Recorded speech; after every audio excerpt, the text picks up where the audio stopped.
Hello friends, आप देख रहे हैं डैन लॉ और आज का टॉपिक है टॉर्ट ऑफ नेग्लिजेंस। तो चलिए शुरू करते हैं। उससे पहले जानेंगे नेग्लिजेंस होता क्या है, डेफिनेशन को पढ़ेंगे, उसके बाद आगे का डिस्कस करेंगे। इसकी जो इंग्रेडिएंट्स होती हैं और जो केस लॉ इसके अंदर कवर अप होता है वो सारे हम डिस्कस करेंगे आगे। तो व्हाट इज़ नेग्लिजेंस? नेग्लिजेंस क्या होता है? नेग्लिजेंस के अगर यहाँ पे डेफिनेशन पे जाए तो failure to exercise reasonable care in one's action resulting in injury and damage to another person property.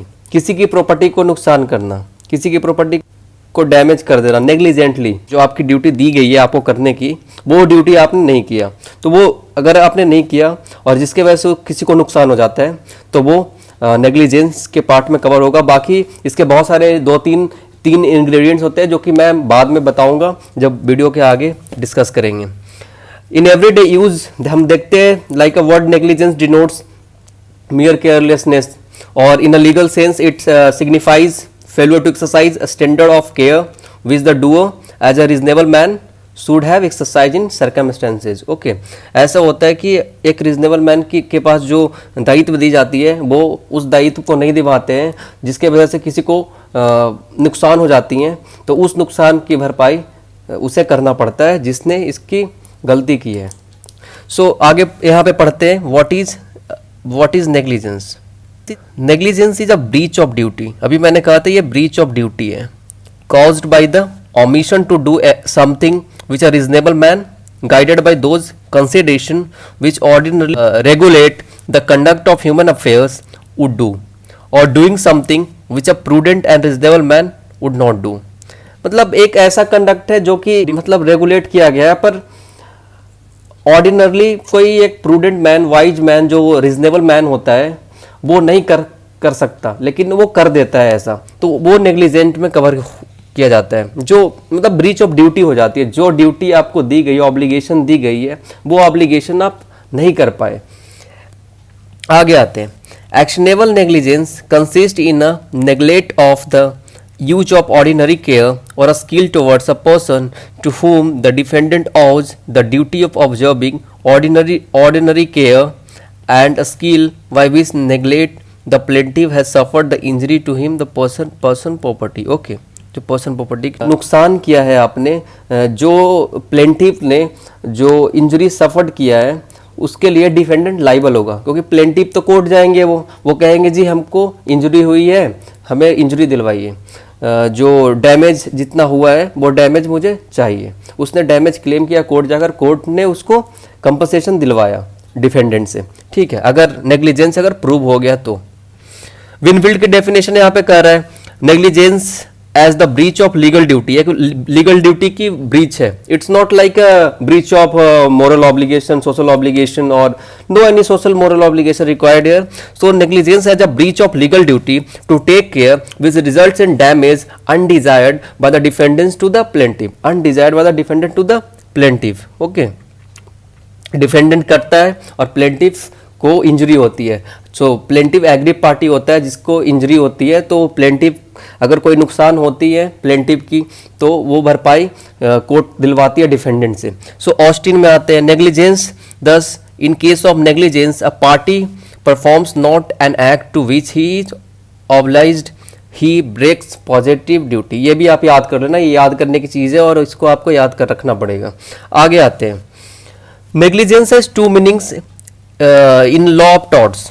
Law of torts में नेग्लिजेंस की दो मीनिंग यहाँ पे बताई गई है। फर्स्ट क्या है? Negligence as a mode of committing certain torts, example negligently और केयरलेसली कमिटिंग ट्रेसपास, न्यूसेंस और defamation. In this context denotes that mental elements. हाँ, मेंटल एलिमेंट्स में आता है अगर आपने ट्रेसपास किया है, ठीक है, नेग्लिजेंटली किया, कई बार गलती से आप ट्रेसपास कर गए या कोई न्यूसेंस क्रिएट कर दिया नेग्लिजेंटली, या फिर डिफेमेशन हो गया, तो ये सब नेग्लिजेंस में कवर होता है। In this denotes the mental elements के अंदर आता है। जैसे कि ये टॉर्ट क्या होता है, इन टॉर्ट नेग्लिजेंस में क्या होता है इसके बारे में जानते हैं लोग। पहले मैंने बताया first mode of committing certain torts. Second में आ जाइए। सेकंड में ये कह रहा है negligence is a considered as a separate tort. Negligence बिल्कुल एक सेपरेट टॉर्ट के अंदर आता है, एक सेपरेट रॉन्ग के अंदर आता है। It means a conduct which creates a risk of causing damage rather than state of mind. एक रिस्क ऑफ कॉजिंग डैमेज को दर्शाता है ये, rather than state of mind. Risk of causing damage कहने का मतलब ये है कि ये डैमेज जो हुई है वो रिस्क पे हुई है। जो आपको ड्यूटी दी गई थी, जो ऑब्लिगेशन, जो दायित्व आपको दिया गया था, ड्यूटी टू टेक केयर, वो आपने नहीं किया, वो नेग्लिजेंस कहलाता है। जो ड्यूटी दी गई है वो आपने नहीं किया, उसके लिए अगर आपने नहीं किया तो वो डैमेज वो भरना पड़ेगा। आगे आते हैं, ये एम्प्लॉय का बता रहे हैं, ये आप देखकर समझ लीजिए।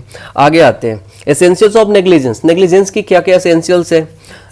इन an action for negligence the plaintiff has to prove the following essential. ये सारे essential. First one is that the defendant of duty care to plaintiff. हाँ, पहला होता है ड्यूटी केयर की बात करता है पहला। दूसरा बात करता है the defendant made a breach of duty. पहला में ड्यूटी केयर की बात करता है, फिर दूसरा में ब्रीच ऑफ ड्यूटी की बात करता है, फिर third one is the plaintiff suffer the damage as a consequence thereof. तीसरा में थर्ड वन इज बात करता है कि किसी तरह का अगर नुकसान हुआ है तो वो प्लेंटिफ को किसी तरह का जो एग्रीव पार्टी है नुकसान अगर प्लेंटिफ को हुई है तो उसके लिए डिफेंडेंट लाइबल है। तो यहाँ पे बताया गया है कि फर्स्ट वन ड्यूटी है, फिर रिजनेबल केयर दिया गया है, फिर डैमेज, हाँ रिजनेबली फोर्सिएबल, ये सारे मिलकर नेग्लिजेंस होते हैं। जैसे यहाँ पे बताया गया है, ये सारे मिलकर टॉर्ट ऑफ नेग्लिजेंस होते हैं। First one is duty, first one is duty, second one reasonable care, third one is damages, उसके बाद डैमेजेस आते हैं। मतलब डैमेजेस एज ए कॉन्सिक्वेंसेज, इसका रिजल्ट क्या आता है डैमेजेस का वो बताया जाता है थर्ड में। आते हैं आगे, duty of care to the plaintiff. It means a legal duty rather than a mere moral, religious और सोशल ड्यूटी। तो पहला ऑब्लिगेशन ये होता है कि ये लीगल ड्यूटी होता है, ये लीगल ड्यूटी होता है, और ये कोई मोरल ऑब्लिगेशन नहीं होता, रिलीजियस ऑब्लिगेशन नहीं होता, सोशल ड्यूटी नहीं है ये आपका, ये लीगल ड्यूटी है। अगर आपकी मोरल और ये ऑब्लिगेशन, मोरल ऑब्लिगेशन की बात करें, रिलीजियस ऑब्लिगेशन की बात करें, सोशल ड्यूटी की बात करें, तो ये सारे की अगर वायलेशन होती है तो किसी तरह की नेग्लिजेंस नहीं हुई, या फिर टॉर्ट में इसके लिए कुछ है ही नहीं है। जब तक आप टॉर्ट के अंदर लीगल ड्यूटी अगर लीगल ड्यूटी आपने नहीं किया, अगर लीगल राइट की वायलेशन है, तभी टॉर्ट आप क्लेम कर सकते हो और उसके बाद ही कंपनसेशन आपको दिया जाएगा। अगर उसने ये कमिट नहीं किया है तो कंपनसेशन नहीं दिया जाएगा। ये मोरल ऑब्लिगेशन, रिलीजियस ऑब्लिगेशन और सोशल ऑब्लिगेशन नहीं है। The plaintiff has to establish that the defendant owed to him a specific legal duty to take care of which he has made a breach. There is no general rule of law defining duty. यहाँ पे कोई general rule नहीं है।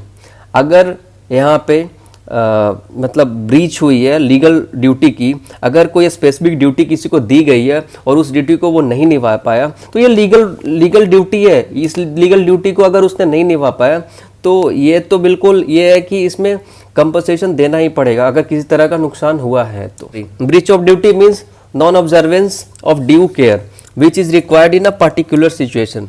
मतलब जो duty आपको दी गई है, ब्रीच ऑफ ड्यूटी में ये कहता है कि जो आपको ड्यू केयर दी गई है उसको आप कीजिए। मतलब जैसे स्टैंडर्ड ऑफ केयर में इन्होंने लिख रखा है कि the importance of the object to be attend, जो ऑब्जेक्ट है उसको अटेंड करना है।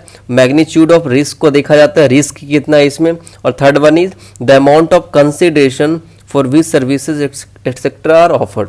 ओके, ये ब्रीच ऑफ ड्यूटी की बात है। डैमेज एक ऐसा पार्ट है कि ये इसमें क्या लिखा है इसने, it is also necessary that the defendant's breach of duty must cause damage to the plaintiff. जो डिफेंडेंट ने ड्यूटी की जो वायलेशन की है must cause damage to the plaintiff, plaintiff को डैमेज होगा तभी ये नेग्लिजेंस प्रूव होगा। अगर किसी तरह की डैमेज नहीं हुई है, किसी तरह का नुकसान नहीं हुआ तो उसे मिलेगा ही नहीं कुछ। The plaintiff has also to show that the damage thus caused is not too remote. Remote damage, दूर का कोई डैमेज नहीं होना चाहिए, जो डैमेज हुआ है असलियत में दिखना चाहिए of a defendant negligence. So the duty to assess the damage is however entirely upon the court. In so doing, the court resort to the rules which regulate the practice of the courts.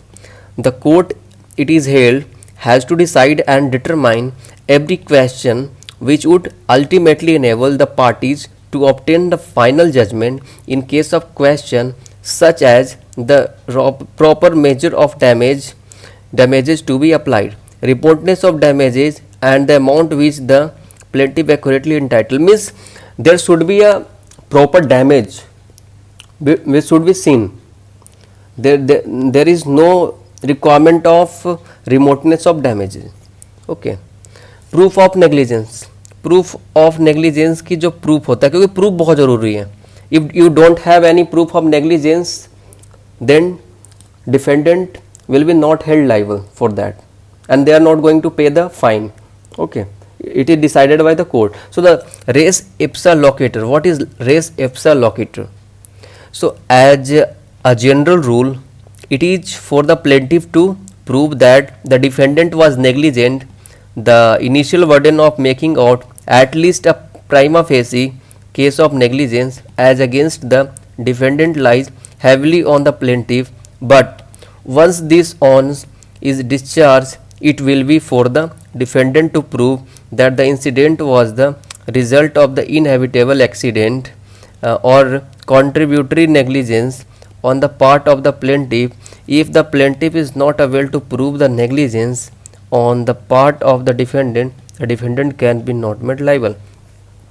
अगर plaintiff ने ये plaintiff ने proof नहीं कर पाया कि defendant की वजह से ये गलती हुई, नेग्लिजेंसी को प्रूव नहीं कर पाया प्लेंटिफ, तो इसके लिए डिफेंडेंट लाइबल नहीं है. Defendant will be not held liable for that if plaintiff is not going to prove in the court. So whether as a result of inevitable accident or contributory negligence is as a part like a contributory negligence under which there is the negligence from the both the side. ऐसा कोई situation होता है जहाँ पे दोनों side की negligence होती है तो ये माना जाता है. तो कुछ सिचुएशन में ये प्रूव नहीं कर पाता, कुछ केसेस में तो कहीं ना कहीं डिफेंडेंट को रिमेडी मिल जाती है, राहत मिल जाती है. सो डिफेंडेंट बच जाता है ऐसे केसेस में. सो आगे आते हैं, आगे केस लॉ डिस्कस करेंगे. तो फर्स्ट केस है Ishwar Devi versus Union of India. Case law breach of duty to take care का है. ये नेग्लिजेंस में ये केस लिख सकते हैं. ये जैसे आप देख रहे हैं, passengers on the foot board, conductor rang the bell, driver overtake another bus. यहाँ पे ये बताया गया कि जब पैसेंजर बस पे चढ़ रहे थे तभी कंडक्टर ने बेल बजाया. एक्सीडेंट हो जाती है कब?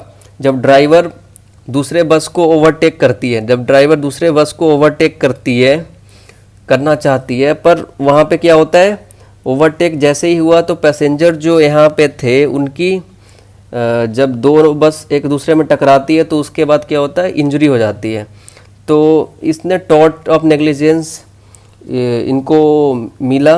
ये इन्होंने यूनियन ऑफ इंडिया के अगेंस्ट इन्होंने सू किया और इनको टॉर्ट ऑफ नेग्लिजेंस मिला. Next case is Mata Prasad versus Union of India. Mata Prasad versus union में ये होता है कि डिफेंडेंट की ड्यूटी थी, जो डिफेंडेंट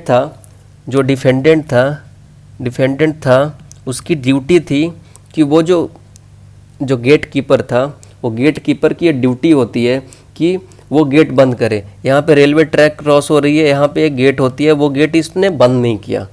अब क्या हुआ, इसे सिग्नल मिली बस वाले को, लॉरी बस वाले जो थे वो आगे बढ़ा दिए बस को. ये जैसे ही आगे बढ़ाए वैसे ही ट्रेन आ गई, क्योंकि इन्होंने गेट कीपर ने गेट नहीं बंद किया था. जो डिफेंडेंट था वो गेट नहीं बंद किया था. अब हुआ क्या आगे, अब फर्स्ट में आपने देखा, सेकेंड में आपने देखा. अब इसके बाद क्या, वो पीछे की लॉरी जो थी वो ये ट्रेन से टकरा जाती है और वो बिल्कुल साइड में हो जाता है. तो इससे इसकी इंजरी भी हुई थी, यहाँ पर डैमेज भी, इंजरी भी हुई इसकी, जो ड्राइवर था. उसके बाद इन्होंने यूनियन ऑफ इंडिया के अगेंस्ट में इन्होंने सू किया, तो इसके लिए इन्हें कंपनसेशन दिलवाया गया. सो ये एक केस मैं आपके लिए छोटा ये केस है, इस केस को आप पढ़ें. और अगर ये केस समझ में नहीं आता, बहुत ही प्रोमिनेंट केस है ये, इस केस को अगर समझ में आपको नहीं आता है तो आप कमेंट बॉक्स में लिखिए, मैं इसको दोबारा से बता दूंगा. So thank you for today.